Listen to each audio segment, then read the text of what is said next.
Friends, कैसे हैं आप सभी लोग। मैं हूं कान्हा और स्वागत करता हूं आपका अपने चैनल कान्हा साइंस फैक्ट्स पे। तो भाई अपने पिछले वाले वीडियो तक में हमने कवर किया था। Okay, 1 second please.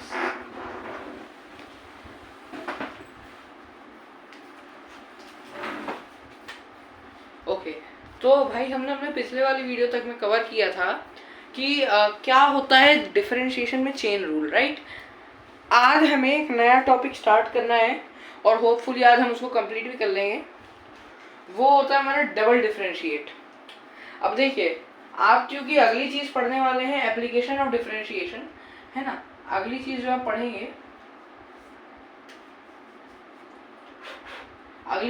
पढ़ेंगे, वो है एप्लीकेशंस ऑफ डिफरेंशिएशन। ये आपका नेक्स्ट टॉपिक है।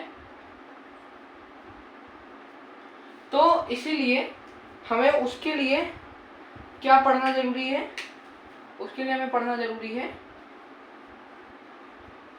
Double differentiation. ये हमें पढ़ना जरूरी है इसको पढ़ने के लिए, राइट। अब जरा देखिए डबल डिफरेंशिएशन। देखो, पहली चीज तो आपको नाम से ही क्लियर हो गया है। आई होप कि नाम से क्लियर हो गया होगा कि डबल मतलब दुगना, दो गुना या दो बार। डिफरेंशिएशन आप जानते ही हैं, हमारा डिफरेंशिएशन इसका हिंदी मुझे नहीं मालूम, है ना। तो दो बार डिफरेंशिएट, डबल माने दो बार। अब दो बार डिफरेंशिएशन, इससे क्या क्लियर होता है, इससे ये क्लियर होता है, ये इसकी मीनिंग है ना। अब दो बार डिफरेंशिएशन से जैसे कि हम एक बार डिफरेंशिएट करते हैं तो हम इसी को दो बार डिफरेंशिएट कर देंगे।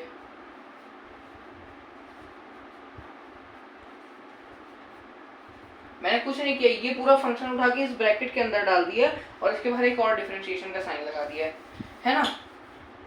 अब जरा देखिए इसका काम कैसे करते हैं। देखिए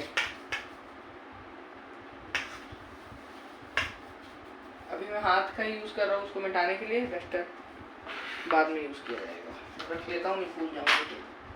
तो जरा देखिए डबल डिफरेंशिएशन का जो आपका यूज होता है वो कैसे होता है, पहले वो देखिए। डबल डिफरेंशिएशन का यूज कैसे होता है। डबल डिफरेंशिएशन जो आपकी होती है वो होती है डेरिवेटिव का भी डेरिवेटिव।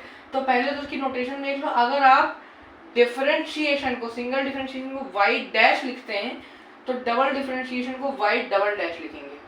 क्या समझे, सिंगल डिफरेंशिएशन को अगर y डैश लिखते हैं तो डबल डिफरेंशिएशन को y डबल डैश लिखेंगे।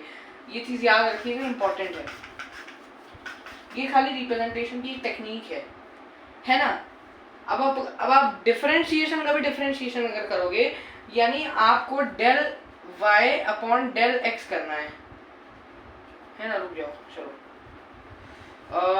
आपको ऐसा कुछ दिया है, ये मैं लिमिट्स लिख रहा हूँ, बहुत पतली चल रही है मार्कर। मैं भी लिमिट्स लिख रहा हूँ। Limit y tends to 0, limit del y tends to 0, limit del x tends to 0, और मैं लिख रहा हूँ del y upon del x। तो मैं इसको इक्वल टू क्या लिख सकता हूँ, dy बाई dx, यानी इसको मैं लिख सकता हूँ y डैश, राइट। ऐसे ही मैं अगर इसको दूसरे बार डिफरेंशिएट करूंगा तो मेरा आ जाएगा del y upon del x, पूरे का एक और बार चेंज, इस पूरे का एक चेंज और, यानी एक ग्राफ में दो बार चेंज को वहीं पे चेंज करना। जैसे कि एक ऐसा कर्व था हमारे पास, ऐसे करके हमने इसका कुछ स्लोप निकाला था, ये वाला। तो ये हमारा जो स्लोप आता है dy बाई dx करके आया था। अब हमें इस स्लोप पे भी किसी गिवन कर्व का स्लोप निकालना है। मींस चलो अभी ग्राफ के तरफ, स्केचेस की तरफ नहीं जाते, अभी अपन खाली अपने स्लोप पे ध्यान देते। जो dy बाई dx है, dy बाई dx एक्चुअली ये जो है आपका, इसको यानी अगर एक आपको फंक्शन दिया है y, फंक्शन दिया है function f of x equal to y, right. तो d f of x upon dx will be equal to dy upon dx। सबको मालूम होगा ये चीज। चलिए ये यहां तक तो समझ गए है ना। अब जरा देखिए इसको दो बार डिफरेंशिएट करेंगे, यानी dy बाय dx का भी d बाय dx निकालेंगे, तो ये हो जाएगा d by dx of dy by dx। तो अब देखिए ये d यहाँ पे क्या डिनोट कर रहा है, differential function, differential part actually, मतलब समझ गए होगे आप, डिफरेंशिएशन को डिनोट करता है। तो ये हो जाएगा, इसको रिप्रेजेंट कैसे करेंगे, d2y upon d x square. काफी लोग उसको d square y upon d x square पढ़ते हैं, मुझे नहीं पता पढ़ते कैसे है इसको, लेकिन मैं तो ऐसे ही पढ़ता था हमेशा, d2y upon d x square. ये d लिखा है, a नहीं, मेरा d थोड़ा अजीब बनता है ना, डंडा बड़ा नहीं हो रहा है इसका, ये d वाला, हाँ ठीक है। देखो अब ये क्यों बन गया, मतलब आज लिखने ना दोगे मेरे को, है यह राइट। तो इस प्रकार से हम कुछ इसको डिनोट करते हैं। ये किस चीज का डिनोशन है, y डबल डैश का, और ये किसका था, y डैश का। I hope that's clear. अब इसको कैलकुलेट कैसे करते हैं, बहुत सिंपल है, जो आपका डेरिवेटिव आया उसका डेरिवेटिव निकाल दो, डेरिवेटिव का डेरिवेटिव। इसमें सवाल आपको कैसे आएगा, चलो एक आध सवाल अपन करके देखते हैं, मैं आपको करके दिखा देता हूँ, है ना। तो इसका सवाल कैसे आता है, मैं वीडियो पॉज किया था, अभी मैंने रिज्यूम कर दिया था, मैं चला आपसे बात कर ली जाए तब तक। इसके सवाल कैसे आते हैं चलिए देखते हैं जरा। तो देखिए अब इधर जरा आप इसके सॉल्यूशन पे आइए, आपका सवाल है given a function f of x equals to sin x, find f double dash x और d2fx अपॉन dx स्क्वायर। मतलब कुल मिला के डबल डेरिवेटिव ऑफ fx। ये इसको सॉल्व कैसे करते हैं सॉरी। तो देखिए अब f of x, तो देखो गिवन क्या है आपको, f of x equals to sin x। अब आपको फाइंड क्या करना है, tf मतलब टू फाइंड, राइट। मैं पूरा नहीं लिख के टाइम नहीं बर्बाद करना चाह रहा। f डबल डैश x और d2fx upon dx square. Solution इसका कैसे आएगा आपका, देखिए सॉल्यूशन इसका कैसे करेंगे, पहले आपको लिखना है to find d2fx upon dx square, d upon dx of fx equals to d sin x upon dx, है ना। fx की वैल्यू यहाँ पे ये थी, मैंने fx की वैल्यू उठा के रख दी, d sin x upon dx। अब d sin x upon dx क्या होता है, cos x, राइट। याद है ना भाई, ये सब sin x का डेरिवेटिव होता है cos x। अब जरा देखिए, अब this implies d2fx upon dx square equal to d by dx of d by dx of fx। मतलब fx के डेरिवेटिव का डेरिवेटिव, यानी fx का डेरिवेटिव, इसकी वैल्यू कितनी आई थी आपकी, इसकी वैल्यू आई थी cos x, तो यानी d upon dx of cos x। cos x का डेरिवेटिव होता है माइनस का sin x, है ना। ये आपका आ गया आंसर, राइट। ये आपका आ गया आंसर, यानी cos x का डेरिवेटिव क्या होता है, माइनस sin x। माने आपका sin x का, this implies d2fx upon dx square equal to d2 sin x upon dx square which is equals to minus sin x। यही चीज cos x में भी देखोगे, cos x का डबल डिफरेंशिएशन है, उसके डेरिवेटिव का डेरिवेटिव निकालने पे आपके पास वही cos x ही आएगा बट विद अ माइनस, समझे। चलो देखते हैं, इसको करेंगे अभी, है ना। अब इसी में मैं cos x भी आपको करवाता हूँ, है ना। हर चीज की प्रैक्टिस अपनी होनी चाहिए साथ साथ। चलिए चलिए देखो, ये सब क्या है, 11th के टॉपिक्स हैं, ठीक है। ये सब 11वीं की मैथ्स के टॉपिक्स हैं, लेकिन ये आपके 11th फिजिक्स में भी यूज होते हैं। अब बच्चों को यूजुअली क्या होता है ना, जैसे 11th में जाते हैं तो 11th में जाने के बाद आपके पास खाली वो फिजिक्स नहीं होता कि आप जैसे देखो मैथ्स अगर आपने लिया तो एनी आपको डेडिकेटेड एक टीचर होगा जो आपको वो पढ़ा देगा, और ऐसा नहीं ये तो मैं ऐसा आपको काम का पढ़ा रहा हूँ, इसमें आपकी बहुत सारी थ्योरम्स भी होती हैं, वो टीचर जो होगा आपको थ्योरम भी पढ़ाएगा। एक चैप्टर होता है 11th मैथ्स में कंटिन्यूटी एंड डिफरेंशिएबिलिटी, ये चैप्टर आपका होता है मैथ्स में। इसमें आप यही चीज पढ़ते हो कि कंटिन्यूअस वर्सेस डिसकंटिन्यूअस ग्राफ। अब कंटिन्यूअस ग्राफ क्या होता है, ऐसे चलता रहता है, डिसकंटिन्यूअस क्या होता है, ऐसे चलता तो वो भी है बट वो कहीं पे आके एक जगह डिसकंटिन्यू हो जाता है, वहां पर ऐसे गोला लगा देते हैं और फिर आगे बढ़ते हैं, जैसे कि x-1/x-1, ये हर हालत में ये 1 आएगा except for x equal to 1, because अगर x 1 हो जाएगा तो आपका x-1 आ जाएगा 0, ये x-1 आ जाएगा 0, and division bye 0 is not defined in mathematics. गणित के अंदर हम शून्य से भाग देना, हमें नहीं पता इसका क्या आंसर आता है। काफी लोग उसको इन्फिनिटी भी लिख देते हैं, लेकिन इन्फिनिटी मतलब होता है असंख्य, इसका कोई असंख्य आंसर नहीं आएगा। अरे इसकी तो कोई संख्या ही नहीं है ना भाई। देखो हम किसी को संख्य या असंख्य, काउंटेबल या अनकाउंटेबल तब बोलते हैं जब उसकी कोई एक फिक्स संख्या है, लेकिन जो हमारे जो फंडामेंटल थ्योरम्स है मैथ्स के, जो हमारे मूलभूत प्रमेय है गणित भाषा के, वो हमें इस चीज की परमिशन नहीं देते डिवीजन बाय 0। और उसी प्रकार से 0 टू द पावर 0 का भी कोई आंसर नहीं आता है, 0 टू द पावर 0 का भी कोई आंसर नहीं आता है।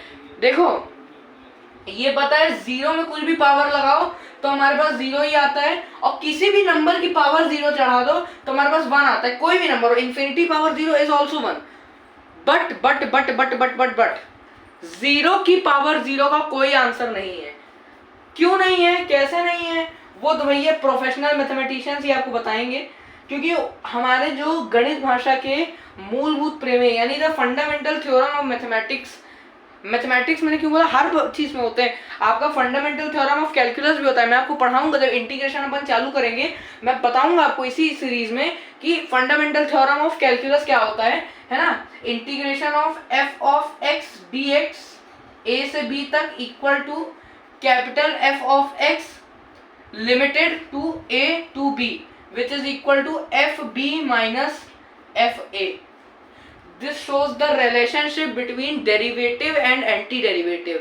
अगर आपको ज्यादा उत्साह है तो आप इसकी थ्योरी पढ़ सकते हो विकिपीडिया में जाके, विकिपीडिया में इसकी थ्योरी आपको मिल जाएगी। तो ये सब देखो बेसिकली आपके 11th क्लास के चैप्टर्स हैं जो कि आपको 9th में पढ़ा रहा हूँ मैं, या 10th में जहाँ भी आप हो, 8th में भी हो, पता नहीं 8th में आपको समझ में आ रहा होगा कि नहीं, बट एनीवे मेरा काम है पढ़ाना, ठीक है। तो आपको मैं पढ़ा रहा हूँ क्योंकि 11th में आपके पास और भी सब्जेक्ट्स होते हैं, खाली फिजिक्स नहीं होती। कि अगर आप फिजिक्स में कैलकुलस पढ़ने घुसोगे, जैसे मैथ्स वाले हो स्टूडेंट, पीसीएम लिया है तो भैया ठीक है, या पीसीएम भी लिया है तो भी ठीक है, एक डेडिकेटेड मैथमेटिक्स का टीचर एक डेडिकेटेड मिल रहा है। लेकिन अगर वहीं पे अगर आपने पीसीबी यानी बायो लिया है, फिजिक्स केमिस्ट्री बायोलॉजी, तो फिर आपको थोड़ा दिक्कत है, क्योंकि आपको इसका ज्यादा यूज नहीं है तो आप इस पर ज्यादा ध्यान भी नहीं देते। लेकिन आपको पता होना चाहिए कि आपके फिजिक्स में बहुत कम होता है। मैं बताऊंगा इसको, उदाहरण के लिए भी आपको चाहो तो एक सवाल दे देता हूं मैं। जैसे कि अपन वर्क डन पढ़ते हैं, वर्क डन इक्वल, चलो सॉरी, ये आपको समझ में मुझे जानता हूँ नहीं आएगा, लेकिन एक बार देख लो, power equal to work done upon time. अगर पावर को अगर हम बहुत छोटे पॉइंट पे पावर की बात करें, जैसे कि हम इनफाइनाइटसिमल कैलकुलस, जिसको हम हिंदी में बोलते हैं अति न्यून कलन, तो अगर हम उसकी फिलहाल बात करें तो हमारे पास P इक्वल टू, अगर हम बहुत छोटे वर्क डन बहुत छोटे टाइम के उसमें बात करें इनके रेशियो में, तो अगर हम limit of W tends to 0, limit T tends to 0 की बात करें तो, और फिर हम निकाले del W upon del T, यानी बहुत ही छोटे यानी 0 पे अप्रोच कर रहा है, उतने इंटरवल की बात करें तो हमारे पास P equal to dW upon dt आ जाता है। ठीक, अभी हटा देते हैं, खाली dW अपॉन dt रखते हैं। P equal to W upon T, आप चाहो तो स्किप कर दो अगर आपको नहीं समझ में आ रहा है, dW अपॉन dt, ठीक है। आप dt इधर ट्रांसफर करेंगे तो इधर जाएगा P dt equal to dW। ऐसा अपन करते हैं जब law of equation of motion proof करते हैं तब। अब दोनों तरफ अगर आप इंटीग्रेट कर दोगे तो इंटीग्रेशन ऑफ डी डब्ल्यू equal to integration of p d t. अब डेरिवेटिव और एंटी डेरिवेटिव कैंसिल हो जाएगा, तो यहाँ पे आपका एंटी डेरिवेटिव मतलब इंटीग्रेशन, इंटीग्रेशन का दूसरा नाम एंटी डेरिवेटिव, यानी डेरिवेटिव का अपोजिट। तो डेरिवेटिव और डेरिवेटिव का अपोजिट आपस में कैंसिल हो जाएंगे, तो डब्ल्यू equal to integration of p d t with a power with a limit of t1 to t2, यानी t के कोई भी एक टाइम से दूसरे टाइम तक। तो ऐसा आप फिजिक्स में यूज करते हो कि if the work done is given as the if the power generated by an electrical appliance is given as the function of time and power is given as, for example चलो मान लो 3t square minus 5t, find the work done between 2 to 5 seconds. तो अगर power दी है 3t square minus 5t, तो इसको लगा दो, यहाँ पे dt लगा दो, इधर इंटीग्रेट मारो 2 से 5 सेकेंड और यहाँ पे w कर दो। तो इसको जब आप सॉल्व करोगे इसका आ जाएगा आपको, पहले इसको करोगे integration of 3t square of dt, फिर माइनस लगाओगे, फिर लगाओगे integration of 5t square dt, दोनों की लिमिट 2 से 5 सेकंड पे पुट करोगे। जैसे ही आप इस टाइम इंटरवल को पुट करेंगे तो आपके कैलकुलस के जो आपका जो आंसर आएगा वो इसी टाइप से आएगा, 3 बाहर निकल आएगा, t स्क्वायर का हो जाएगा t क्यूब अपॉन 3। ये मैं बताऊंगा इंटीग्रेट जब डिफरेंशिएशन की बात करते हो तो x पावर n का डिफरेंशिएशन होता है nx n माइनस 1, लेकिन जब आप इंटीग्रेशन की बात करते हो तो x पावर n का जो डिफरेंशिएशन होता है वो सॉरी इंटीग्रेशन होता है वो होता है x की power n plus 1 divided by n plus 1। ठीक है, बताऊंगा ये चीज मैं, है ना। चलिए अभी अपन इस पे आते हैं, डिफरेंशिएशन पे आगे पढ़ेंगे अपन एक आध दो वीडियो आगे। अब fx equal to d2fx upon dx square, तो अपने को अब ये निकालना है। अब अपने को यहाँ फंक्शन दिया है f ऑफ x की वैल्यू दी है मान लो cos x। अब सर एक बात बताइए, हम इसको कैसे लिखेंगे? देखो गिवन इवन आप खुद लिख लेना, मेरा काम था समझाना, मैं थोड़ा बहुत आपको समझा दी गिवन इवन कैसे लिखना है। तो आपको गिवन क्या है, f of x equal to cos x, right. अब आपको क्या फाइंड करना है, d2f of x upon dx square, यानी f ऑफ x के डेरिवेटिव जो आएगा उसका भी डेरिवेटिव, मतलब कुल मिला के अगर f ऑफ x बच्चा है और d अपॉन dx उसके पिताजी हैं, तो d2fx अपॉन dx स्क्वायर उसके दादाजी यानी पिताजी के भी पिताजी फाइंड करने हैं आपको, है ना। देखो जानता हूँ नॉनसेंस लग रहा है एग्जांपल, लेकिन समझाने के लिए काफी लोगों को ऐसे ही समझ में आता है, अगर आ गया तो बहुत अच्छा भाई, है ना। अब fx equal to cos x दिया है आपको, तो पहला तो आपको काम करना है कि आपको d upon dx of cos x find करना है ना। देखो इसको लिखते कैसे, देखो d2fx upon dx square equal to d2 cos x upon dx square which is equal to d by dx of d by dx of d by dx of d by dx, किसका d by dx? cos x का। अब find करो, देखो cos x का derivative क्या होता है, minus का sin x, this implies d by dx of minus sin x। अब इसको कैसे माइनस sin x को और कैसे लिख सकते हैं, माइनस 1 इंटू sin x, मैंने माइनस कॉमन निकाल दिया, तो माइनस क्या है वन लगा दो, इसका कोई नहीं होता उसका वन होता है, तो माइनस sin x को माइनस 1 sin x, माइनस 1 चूंकि कांस्टेंट है माइनस 1 आएगा निकल के बाहर, माइनस 1 निकल के बाहर आया तो देखा minus of d by dx of sin x। अब d by dx of sin x क्या होता है, फिर से होता है आपका कितना cos x, तो माइनस का d by dx of sin x आ गया cos x, माइनस को पूरे से मल्टीप्लाई कर दो आपका आ जाएगा cos x। तो जैसे कि मैंने आपको बताया था कि जब आप sin x से डबल डेरिवेटिव निकालोगे तो माइनस sin x आएगा, जब आप cos x का डबल डेरिवेटिव निकालोगे तो आपको माइनस cos x आएगा। ठीक है, ठीक है, I hope that's clear.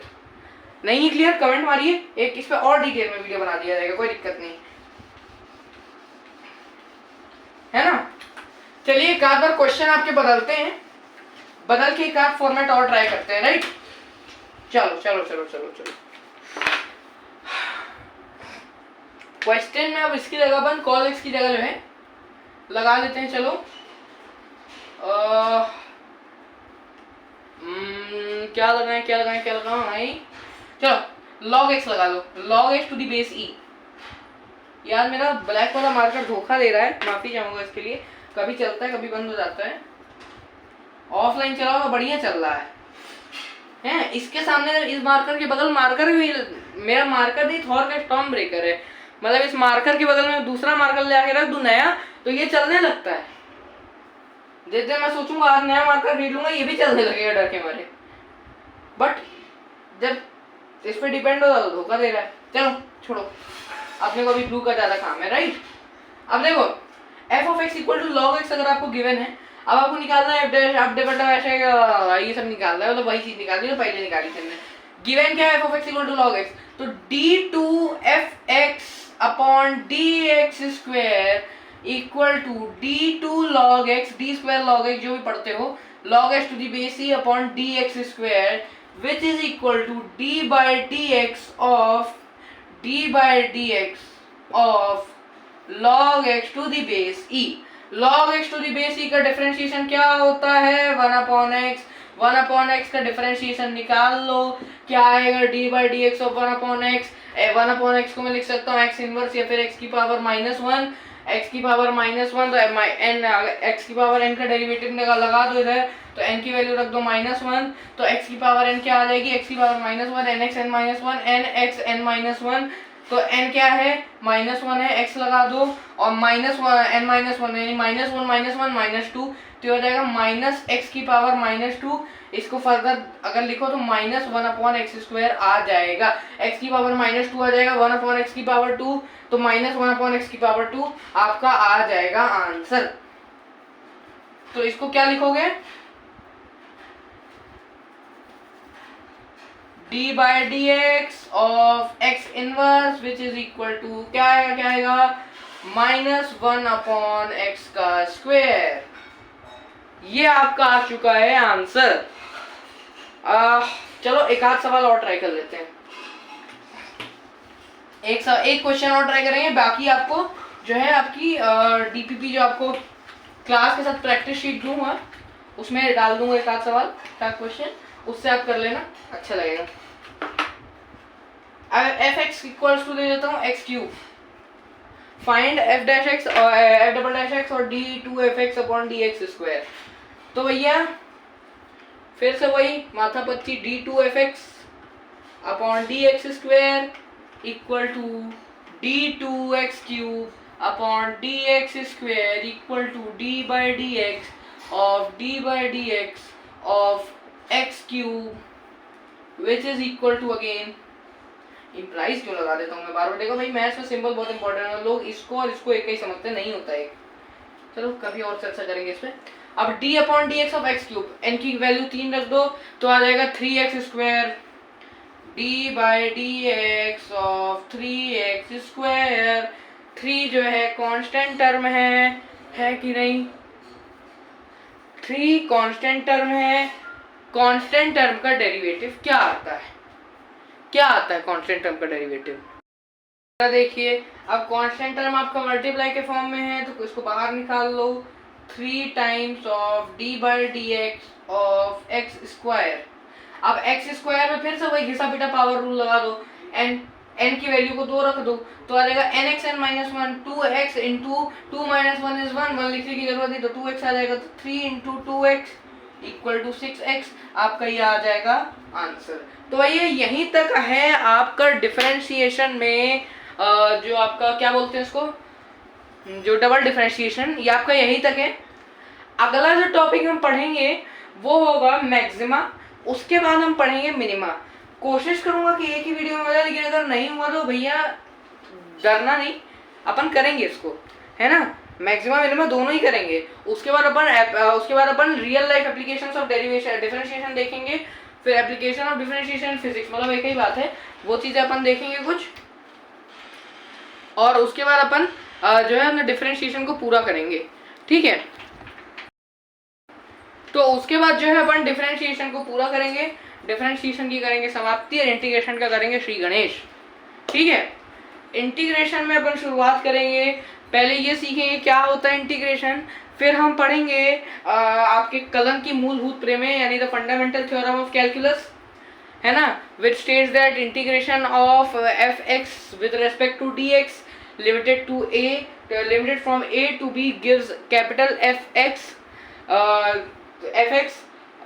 Limited from a to b, right, b to a नहीं होगा, a to b होगा, capital fx limited from a to b which will in turn give us the result equal to fb minus fa, है ना। तो अपन ये fundamental theorem पढ़ेंगे, फिर जैसे जैसे हमने डिफरेंशिएशन पढ़ा था वैसे ही एंटी डेरिवेटिव भी पढ़ेंगे, जैसे जैसे डेरिवेटिव पढ़ते गए थे। उसके बाद फिर हम लोग जो है उसमें अपने पूरे रूल्स पढ़ेंगे, जैसे कि इंटीग्रेशन ऑफ एक्स की पावर एन होता है, एक्स की power n plus one upon n plus one. Integration of constant term क्या होता है, अब उसमें फिर अपन जो है एक कोशिश करेंगे कि इंटीग्रेशन पढ़ने के बाद अपन मल्टीपल इंटीग्रेशन भी पढ़ लें, है ना।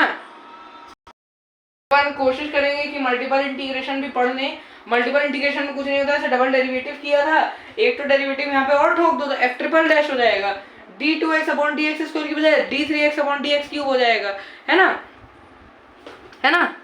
तो ऐसा ऐसा करके अपन कुछ कुछ करके पूरा इंटीग्रेशन खत्म कर डालेंगे। उसके बाद अपन इसका भी फिजिक्स में एप्लीकेशन देखेंगे। यहाँ से समाप्त होगी हमारी कैलकुलस की सीरीज। कैलकुलस की सीरीज का समापन ऐसे नहीं होगा, आपको फिर उसके बाद भर के डिफरेंशिएशन और इंटीग्रेशन के मिक्स्ड क्वेश्चंस करवाऊंगा। उसके बाद आपको कुछ मोरल भी दूंगा इनके बारे में, इनको यूज करने के बारे में थोड़ा आपको सावधान भी करूंगा कि कैसे यूज करना है इनको।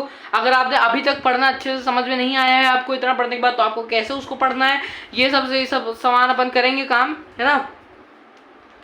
फिर उसके बाद अपन लोग क्या करेंगे, उसके बाद अपन लोग देखेंगे या तो बायो की सीरीज स्टार्ट करेंगे या तो केमिस्ट्री की स्टार्ट करेंगे, क्योंकि फिजिक्स हमारी हो चुकी है।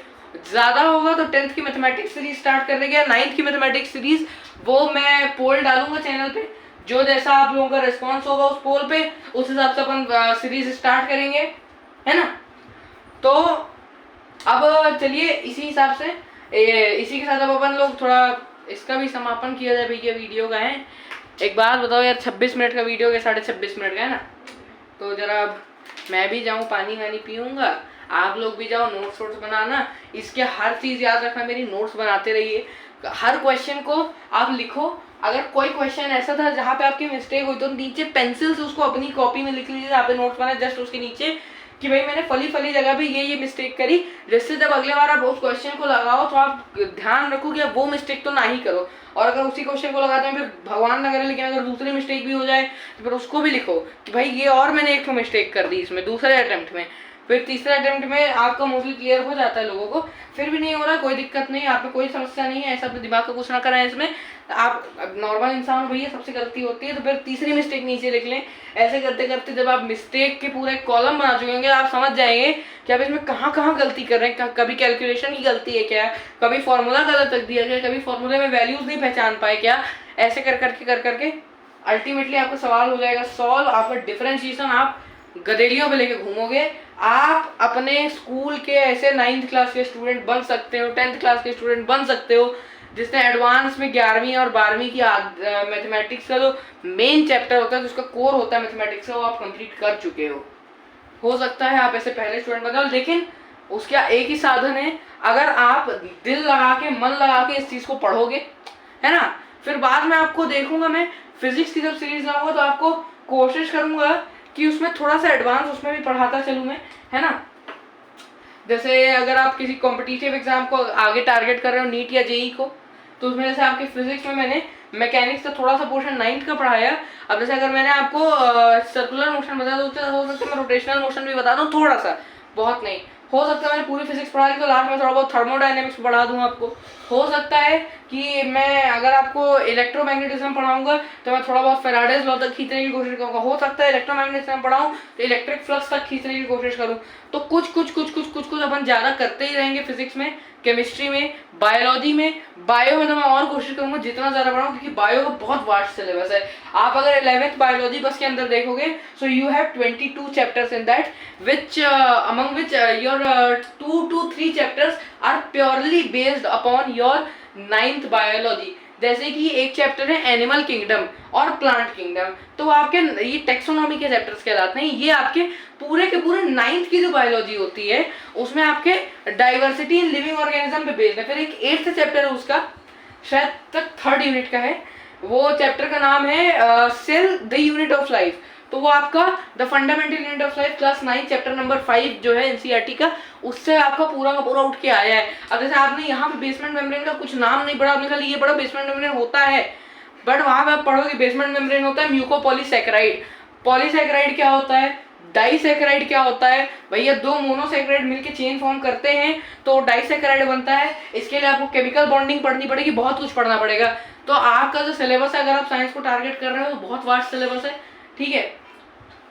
तो अपन धीरे धीरे सब कुछ करते रहेंगे। अभी फिलहाल आज की वीडियो को इसी के साथ करते हैं खत्म। वीडियो अच्छा लगा तो लाइक करिएगा, वीडियो को शेयर करिएगा, चैनल को सब्सक्राइब करिएगा। शेयर तो भाई ज़रूर से ज़रूर करना, क्योंकि जिससे ज़्यादा से ज़्यादा लोगों को इस चीज़ का ज्ञान हो सके। तब तक के लिए bye bye everyone, take care, notes बनाते रहें, पढ़ते रहें, बाय बाय।